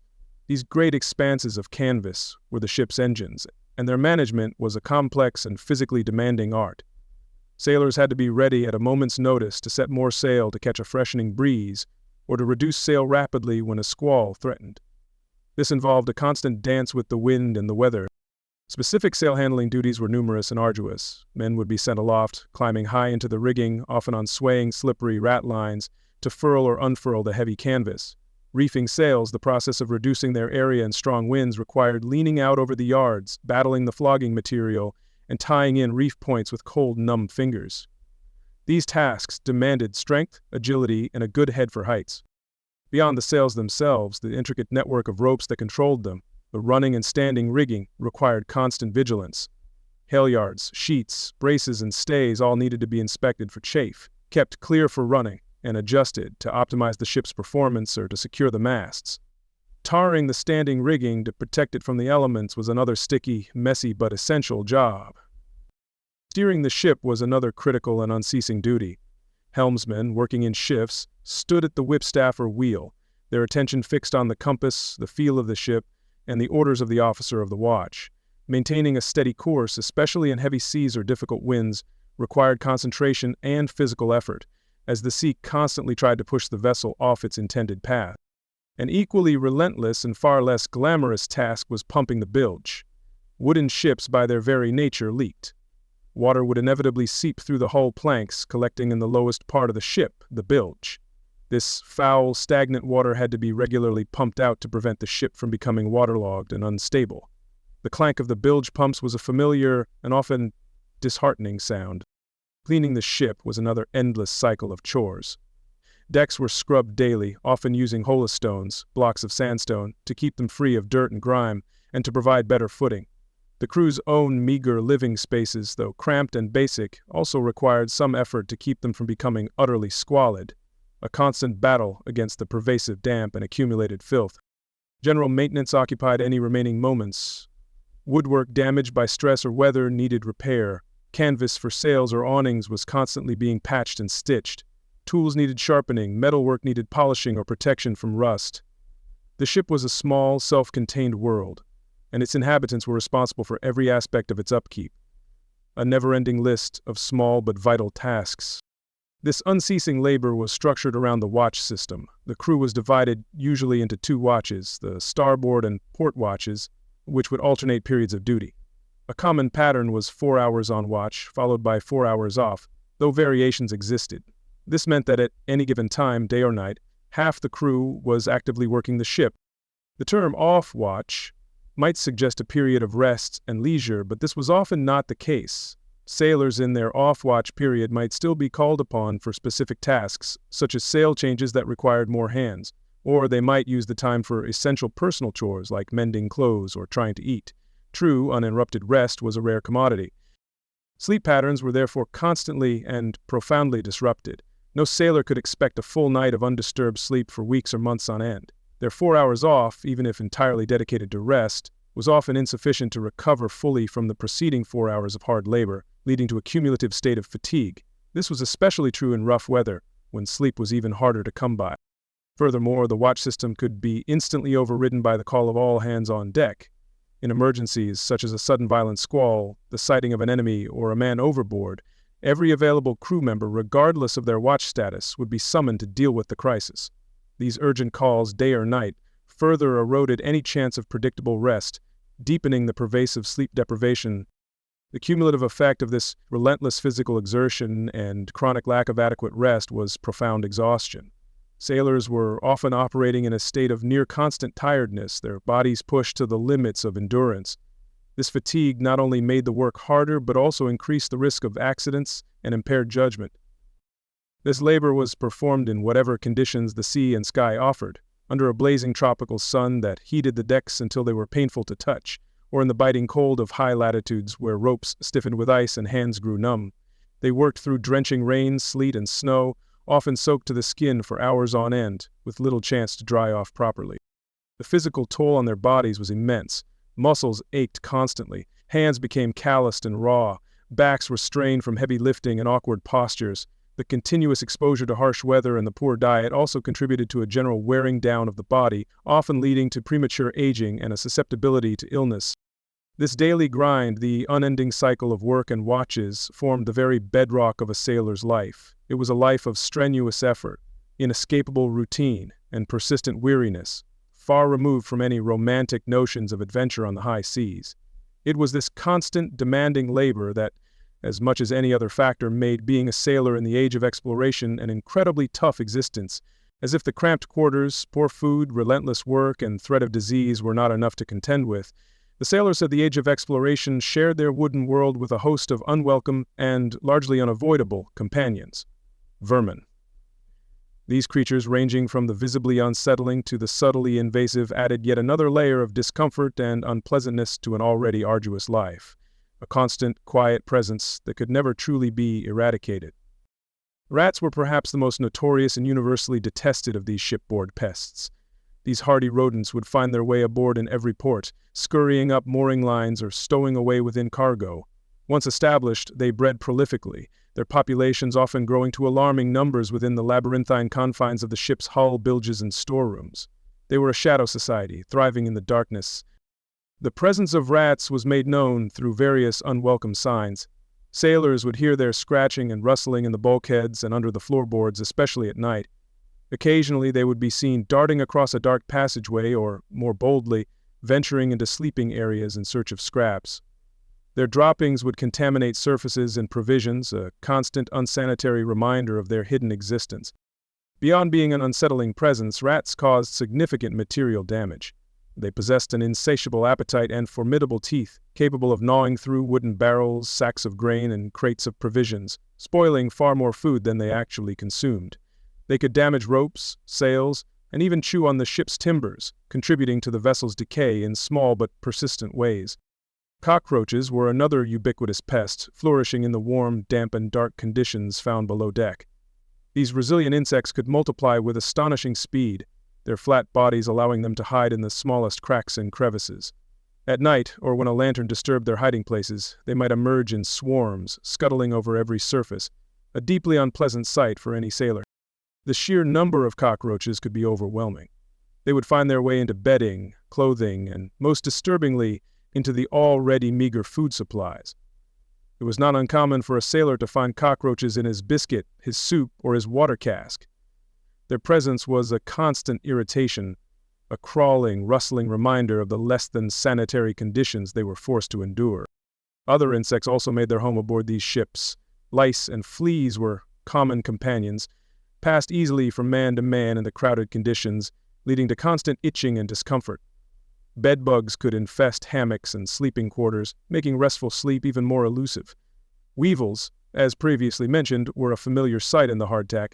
turning the staple food into a source of both sustenance and revulsion. While the direct link between vermin and specific diseases like plague, carried by rat fleas, or typhus spread by lice, was not fully understood in the age of exploration, there was undoubtedly a general awareness that their presence contributed to an unhealthy environment. The filth associated with vermin, their contamination of food and water, and their bites could lead to infections and general malaise, even if the precise mechanisms were unknown. The psychological impact of living in such constant, close proximity to these creatures should not be underestimated. It contributed to a pervasive sense of uncleanliness and a feeling of being perpetually invaded. No matter how much scrubbing or cleaning was done, the vermin always returned, a persistent, gnawing reminder of the unhygienic realities of their confined world. It was a quiet battle that was never truly won. Attempts to control these pests were often made, though usually with limited success on a long voyage. Ships often carried cats, prized for their ratting abilities, but even the most diligent feline could only make a small dent in a large infestation. Occasionally, if conditions allowed in port, holds might be fumigated with burning sulfur, a hazardous process that offered only temporary relief. Simple traps might catch a few individuals, but the larger population remained. This ever-present crawling, gnawing, and scuttling life formed an inescapable backdrop to the sailor's existence. It was another layer of discomfort piled upon the many others. The knowledge that one was never truly alone, that unseen creatures shared one's food, one's sleeping space, and the very air one breathed, added a subtle but persistent strain to life at sea. The quiet, persistent annoyance of vermin, the itch of a louse bite, the startling scuttle of a cockroach in the dim lantern light, the knowledge that rats were feasting on dwindling supplies, all wove themselves into the fabric of daily life. These constant companions were a grim testament to the struggle for existence in a harsh and unforgiving environment, a reminder that the ship was not just a vessel, but a complex and often unsettling ecosystem. Having explored the many physical and psychological hardships endured by sailors, it's worth considering how these crews were assembled in the first place and what meager rewards they might expect for their perilous efforts. The methods of recruitment and the systems of pay during the age of exploration often added another layer of quiet injustice and uncertainty to an already challenging existence. It was rarely a path chosen for its promise of wealth or ease. The expanding maritime ambitions of European nations, coupled with the growth of global trade, created a near-constant demand for able-bodied seamen. Ships needed hands, and finding enough men willing to face the known rigors of life at sea was an ongoing challenge for captains and naval authorities alike. This demand often outstripped the supply of purely voluntary recruits, leading to more coercive measures. Some men did, of course, choose to go to sea. For an adventurous few, the call of the unknown, the lure of distant lands, or the dream of prize money held a certain appeal. For a larger number, however, the decision was driven by starker realities: economic desperation, a lack of opportunities ashore, the desire to escape debts, or perhaps to leave behind a troubled past. The sea, for all its dangers, offered a form of employment and a roof, however leaky. Life on land for the laboring poor during this period could be incredibly harsh. Poverty, hunger, and unemployment were widespread. In such circumstances, the prospect of even meager but regular rations and a small wage on a ship might seem like a viable, if not attractive, alternative to starvation or destitution. The sea represented a chance, however slim, for survival when other doors were closed. However, when voluntary enlistment failed to meet the numbers required, particularly for naval vessels in times of war or heightened activity, more forceful methods were employed. The press gang, or impressment service, became a common and often feared feature of life in port cities and coastal towns.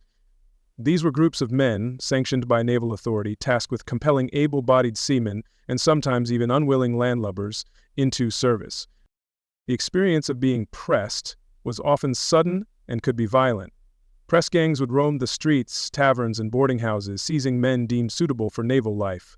There was little room for argument or refusal. Once taken, a man could find himself aboard a warship bound for distant seas with scant notice, his own plans in life abruptly overturned by the pressing need of the crown or state. Other forms of coerced service also existed. Sometimes local authorities would clear out jails by offering inmates the choice of a lengthy prison sentence or service at sea. While framed as an option, it was often a desperate exchange. For those already entangled with the law, the harsh discipline of a ship might seem a marginally better fate than the squalor of a contemporary prison. Once aboard, the matter of remuneration offered little comfort. The wages for an ordinary seaman were typically very low, barely enough to sustain a family ashore, if he had one. Furthermore, payment was often deferred until the very end of the voyage. This could be months or even years after the work had been performed, a period fraught with peril and uncertainty. This system of delayed payment posed immense risks for the sailor. If the ship was wrecked, captured by enemies or pirates, or if the sailor died from disease or accident before the voyage concluded, his accumulated wages might be forfeited entirely, or his dependents might face immense difficulty in claiming them. The promise of future pay was a fragile one, easily broken by the many hazards of the sea. In some ventures, particularly privateering or certain merchant voyages, a portion of the crew's compensation might come in the form of a share of the profits from captured enemy vessels or successful trading. While this offered the tantalizing prospect of a larger windfall, it was an even greater gamble, entirely dependent on the success and luck of the voyage and often subject to the captain's and owner's interpretations of the accounts. Even when wages were finally due, a sailor often found his earnings significantly diminished by a series of deductions. Ships typically carried a store of slops, basic clothing, tobacco, and other necessities, which sailors could purchase on credit against their future pay, often at inflated prices. Advances on pay received before or during the voyage, and fines levied for minor infractions of discipline would also be subtracted. The disillusionment at the pay table upon returning to port could be profound.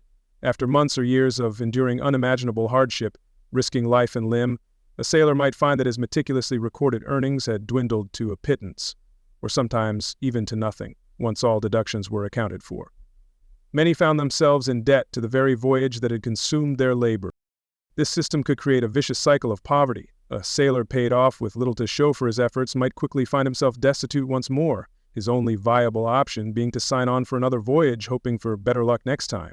It trapped many in a life of continuous hardship, with little chance of escaping the sea or improving their material circumstances.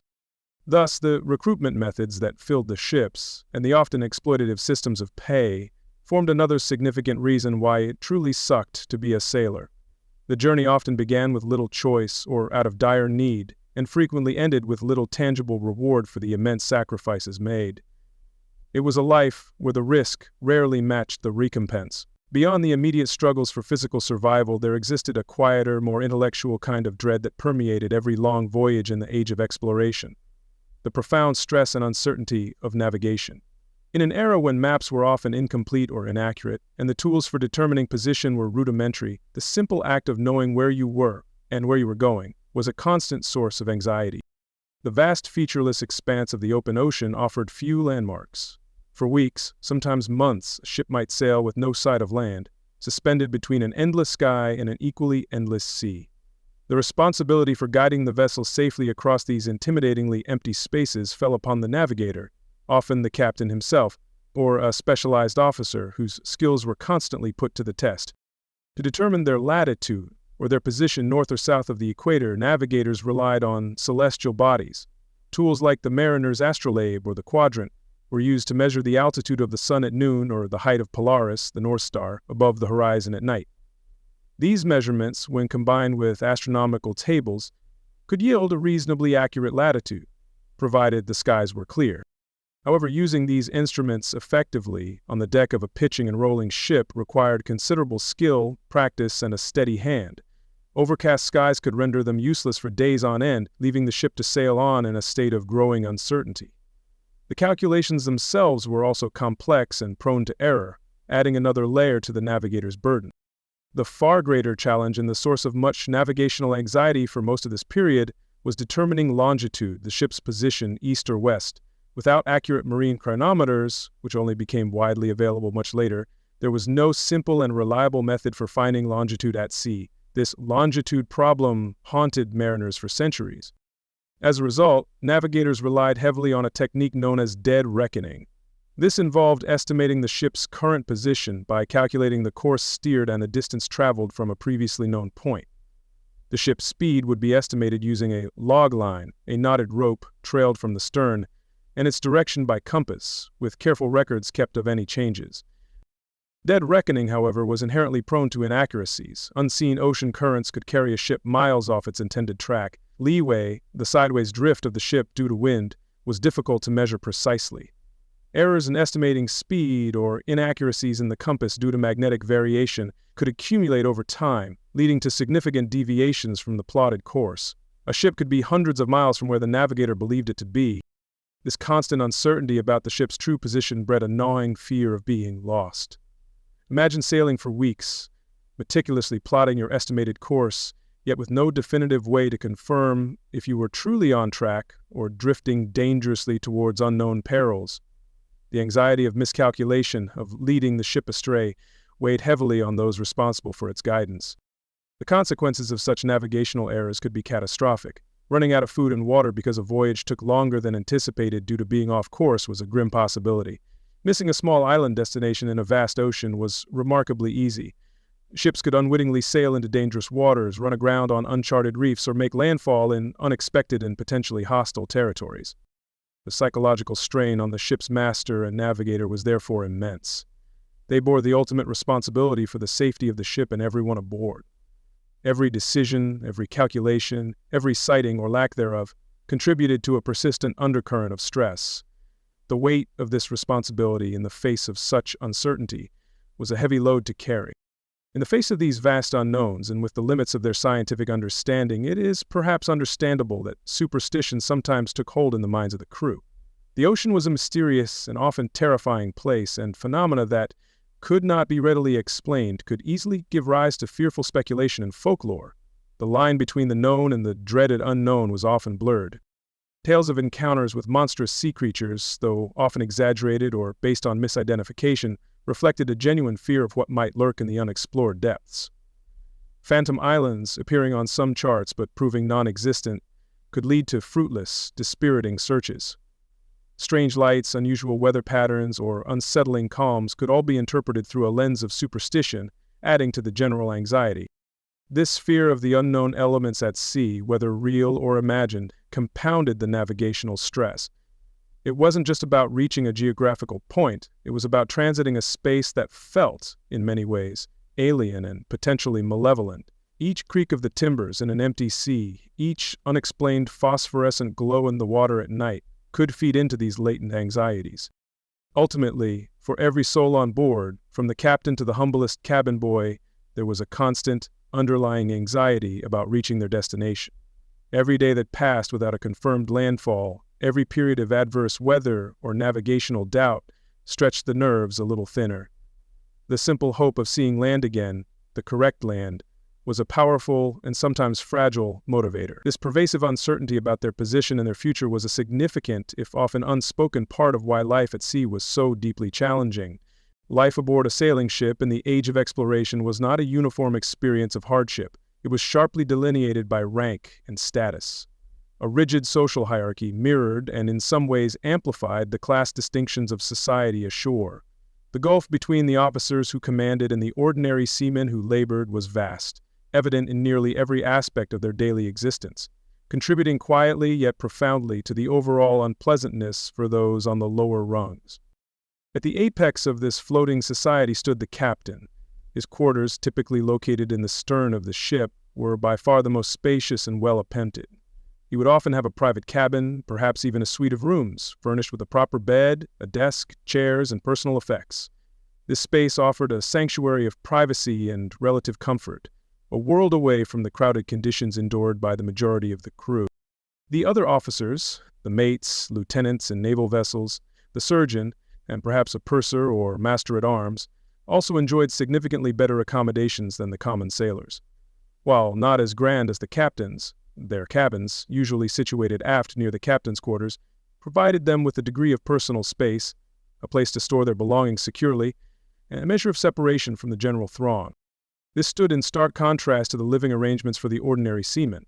They were typically housed in the forecastle, the cramped, often damp area in the bow of the ship, or in the equally crowded 'tween decks. Here they slung their hammocks side by side, with minimal personal space, constantly surrounded by the noise, smells, and movements of their messmates. Privacy was a concept that simply did not apply to their living condition.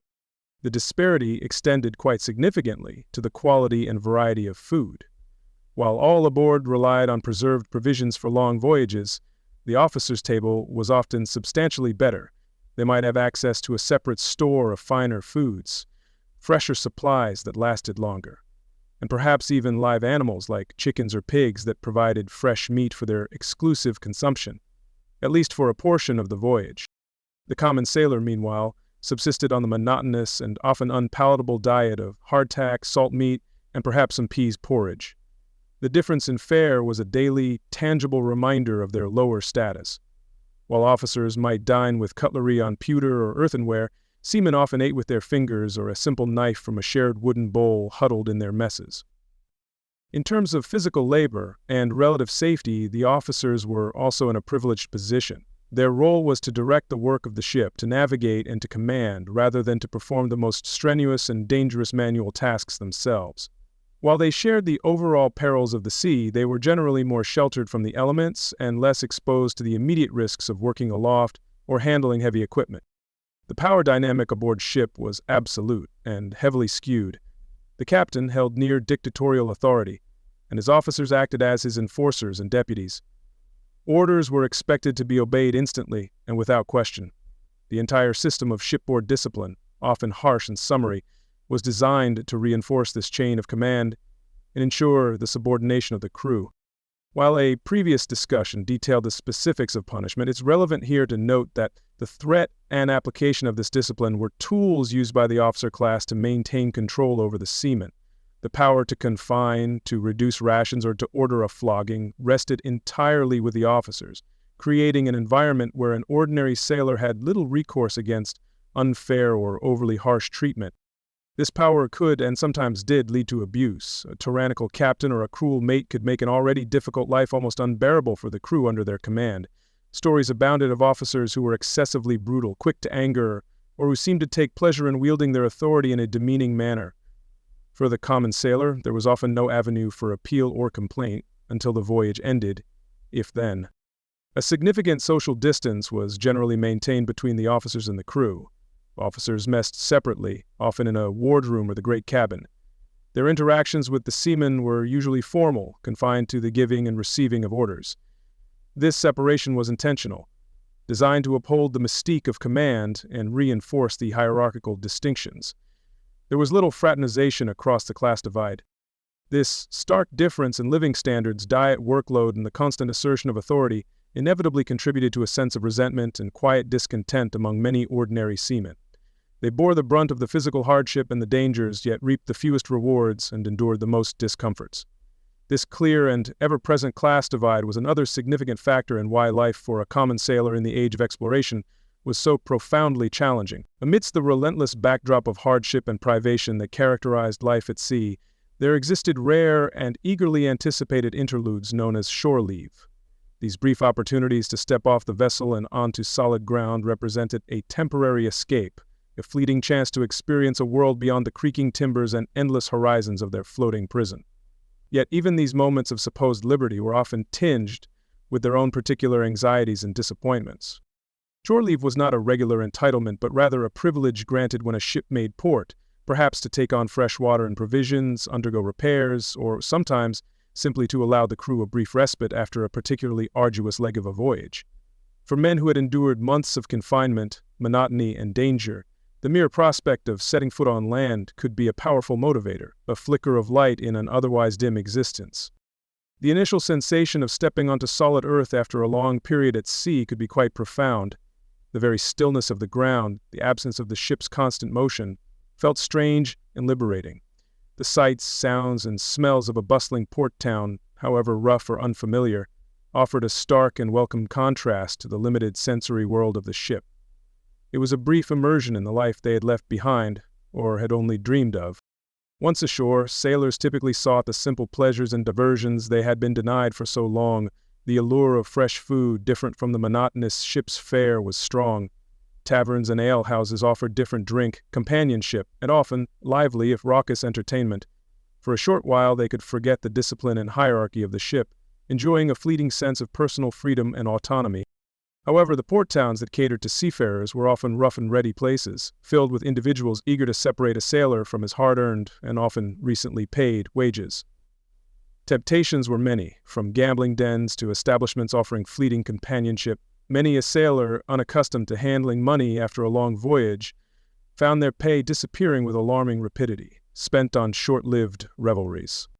Beyond the risk of quickly losing their earnings, shore leave presented other dangers. Sailors, conspicuous in their appearance and often naive about the perils of an unfamiliar town, could become easy targets for thieves, pickpockets, or more violent criminals. Brawls, fueled by alcohol and pent-up frustrations, were common. Furthermore, the risk of contracting diseases, particularly those of a venereal nature, was significantly higher ashore than on the relatively isolated ship. This precious period of liberty was invariably brief. Captains were usually keen to get their ships resupplied and back to sea as quickly as possible, and were wary of losing crew members to desertion or incapacitation ashore. Shore leave might last only a day or two, sometimes just a few hours, a fleeting taste of freedom that ended all too soon with the call to return to the vessel. Often sailors would straggle back to their ship with empty pockets, nursing sore heads, and sometimes carrying new ailments or injuries. The brief escape, while perhaps offering some psychological release, frequently came at a physical or financial cost.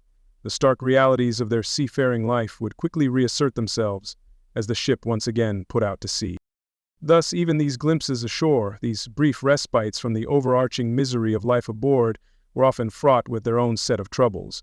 They offered a temporary distraction rather than a genuine solution to the sailor's hardships, a fleeting moment of color in a largely gray existence, before the vast, demanding ocean reclaimed them once more. For those sailors who endured the multitude of hardships and perils that defined a life at sea in the age of exploration, returning to port, if they were so fortunate, did not necessarily mark the end of their suffering.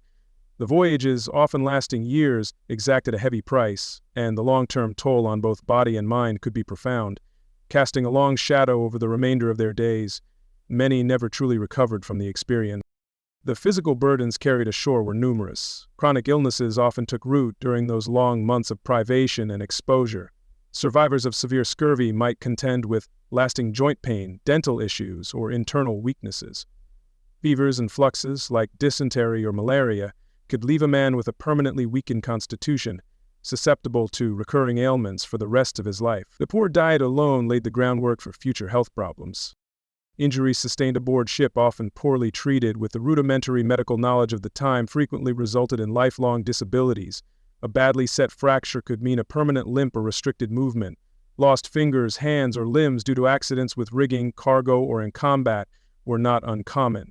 Chronic pain from old strains, sprains, and the general wear and tear of relentless hard labor became a constant companion for many. Long-term malnutrition also left its indelible mark. Years of subsisting on a diet deficient in essential nutrients could lead to weakened bones, increasing the risk of fractures later in life. Dental health, already compromised by scurvy and poor hygiene, often deteriorated completely, leading to tooth loss and difficulty eating. A general state of frailty or a diminished capacity for physical exertion could follow them long after they left the sea.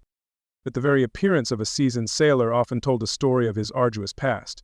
Skin would be weathered and leathery from constant exposure to sun, wind, and salt spray. Many carried a distinct gait, a slight roll developed from years of balancing on unsteady decks. Scars from injuries, floggings, or old wounds reopened by scurvy were common. It was a life that often led to premature aging, making men look far older than their actual years. Beyond these visible physical scars, the psychological impact of life at sea was equally, if not more, significant. The minds of these men had witnessed and endured experiences that were far outside the realm of ordinary life ashore. These unseen wounds, the haunting memories and anxieties, could linger for a lifetime, shaping their interactions and their perception of the world. Many sailors carried the trauma of horrific events they had experienced or witnessed. The terror of surviving a hurricane, the chaos and brutality of a shipwreck or a naval battle, the horror of watching shipmates succumb to disease or brutal punishment. Such memories could resurface unexpectedly, disturbing their peace and coloring their waking thoughts and dreams. Post-traumatic stress, though not understood as such then, was undoubtedly a common affliction. Readjusting to life on land presented its own set of challenges. After years spent in the unique, insular, and highly structured society of a ship, the rhythms and expectations of shore-based life could feel alien and confusing. The vastness of the ocean and the constant presence of danger were replaced by routines and concerns that might seem trivial or bewildering. Many found it difficult to settle, feeling like outsiders in their own communities. This sense of displacement could lead to social isolation and a profound loneliness, even when surrounded by others. Family ties may have frayed or broken during long absences. Forming new relationships could be difficult, especially if they struggled to articulate their experiences or found that those who had not been to sea could not truly understand. A chasm of experience separated them from their land-bound peers. For some, the sea, despite all its hardships, became the only life they truly knew. The structure, the camaraderie, however rough, and even the familiar dangers could exert a strange pull. Restlessness and an inability to adapt to a more sedentary existence led many to sign on for further voyages, drawn back to the very life that had cost them so much because it was where they felt they belonged. Or perhaps because they saw no other viable path. Ultimately, a great many sailors never fully recovered from the cumulative impact of their years at sea. Their health might be permanently broken, their spirits diminished, their ability to find peace and contentment ashore compromised. Their lives were often shortened by the lingering effects of disease, injury, and the sheer physical depletion they had undergone. They carried the weight of their voyages with them until the very end. The immense human cost of exploring and connecting the world by sea during this era often goes unremarked. Behind the tales of discovery and adventure lies the quiet, enduring sacrifice of countless ordinary individuals who toiled in unimaginable conditions. Their long-term suffering was a silent testament to just how profoundly it sucked to be a sailor in the age of exploration. And so we draw to the close of our quiet exploration into why it so profoundly sucked to be an ordinary sailor in the age of exploration. We have journeyed together through the dim confines of wooden ships, across vast and often perilous seas, and into the daily lives of men who faced almost unimaginable hardships as a matter of course. It has been, at times, a somber voyage through the annals of the past. We've touched upon the relentless accumulation of discomforts, the abysmal living quarters, constantly damp and shared with vermin, the truly terrible food that offered little comfort and even less nutrition, the ever-present threat of diseases like scurvy, the flux, and myriad fevers, often met with only rudimentary medical care. The sheer physical toil of working the ship, day and night, in all weathers was a constant. Beyond these, there was the sting of brutal discipline, the fear of violent encounters with pirates or enemy warships, and the internal dread of mutiny. The navigational stress, the mind-numbing monotony of long voyages, the profound isolation from loved ones, and the stark class divide on board all added their own unique weight to the burden carried by these seamen. It was a life where misery often felt like the most constant companion. Contemplating such an existence from the comfort of our modern lives, with our expectations of safety, nutrition, and communication, truly highlights the stark differences in human experience across the centuries. The daily reality for these sailors was so far removed from our own that it requires a genuine leap of imagination to grasp the sheer scale of what they endured, not for a brief adventure, but as the very fabric of their working lives.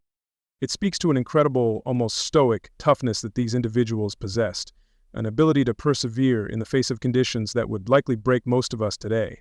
This is not to romanticize their suffering, for it was indeed suffering, but to acknowledge the immense human fortitude required merely to survive such an era at sea, an era that laid the groundwork for the interconnected world we now know. Revisiting these less glamorous, often grim aspects of history is not intended to depress, but perhaps to foster a deeper understanding, a quiet appreciation for how different the past truly was, and to remember the often unacknowledged human cost that underpin grand historical narratives.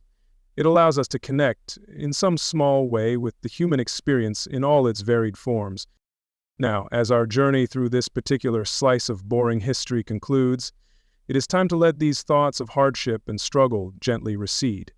The purpose here, after all, is to allow the mind to settle, to find a calm space as you prepare for rest. Let the echoes of creaking timbers and distant sea shanties fade into the quiet of your present surroundings. Thank you for lending your time and your quiet attention to these stories from a bygone age.